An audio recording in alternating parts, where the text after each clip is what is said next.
ہندو مذہب میں بھارت کا شہر بنارس بہت مقدس سمجھا جاتا ہے۔ یہاں گنگا کنارے لاشوں کو جلانے کا وسیع انتظام بھی ہوتا ہے اور یہاں کئی شمشان گھاٹ بھی بنائے گئے ہیں۔ ہندو مذہب کے پیروکار اپنے مر جانے والے کو آگ میں یہاں آ کر جلاتے ہیں اور اس رسم کو مختی کا نام دیا جاتا ہے۔ ان شمشان گھاٹوں پر سارا سال آگ دہکتی رہتی ہے۔ اعداد و شمار کے مطابق یہاں 32,000 کے قریب ہر سال لاشوں کو جلایا جاتا ہے۔ ہندو مذہب کے پیروکاروں کا یہ عقیدہ ہے کہ مرنے کے بعد اس شخص کی روح جسم کے ارد گرد گھومتی رہتی ہے۔ روح انسانی جسم کو چھوڑنا نہیں چاہتی، لہٰذا جب جسم کو آگ میں جلا کر مکمل طور پر ختم کر دیا جاتا ہے تو روح آزاد ہو جاتی ہے اور آسمانوں کی طرف پرواز کر جاتی ہے۔ ہر ہندو کی یہ خواہش ہوتی ہے کہ مرنے کے بعد اس کی لاش کو یہاں جلایا جائے۔ بہت سے ایسے مریض جو مرنے کے بالکل قریب ہوتے ہیں، ان کو گنگا میں لایا جاتا ہے تاکہ مرنے کے فوراً بعد ان کی لاشوں کو اس متبرک جگہ پر جلایا جا سکے۔ اس مقصد کے لیے شمشان گھاٹوں پر باقاعدہ کمرے بھی دستیاب ہیں جہاں مریض اور اس کے ساتھ آئے رشتہ دار قیام پذیر ہوتے ہیں۔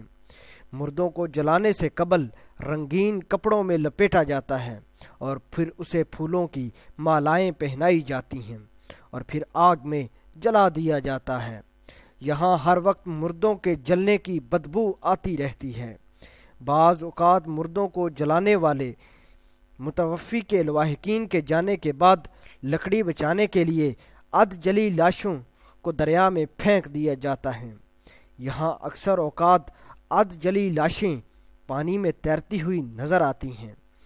بعض اوقات کنارے لگ جانے والی لاشوں کو کتے اور دوسرے جانور بھنبھوڑتے ہوئے نظر آتے ہیں۔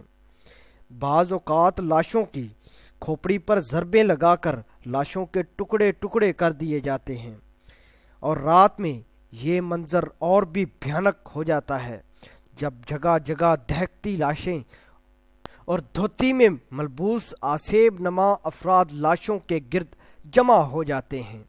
ہر طرف راکھ اور کوئلے بدبو کا راج ہوتا ہے۔ اس کے مقابلے میں اسلام میت کو بڑی عزت و احترام دیتا ہے۔ مرنے والوں کو کسی بھی اعضاء کو نقصان پہنچانے سے منع کیا گیا ہے۔ نبی اکرم صلی اللہ علیہ وآلہ وسلم نے ارشاد فرمایا، میت کی ہڈی توڑنا ایسے ہی ہے جیسے زندہ انسان کی ہڈی توڑنا ہے۔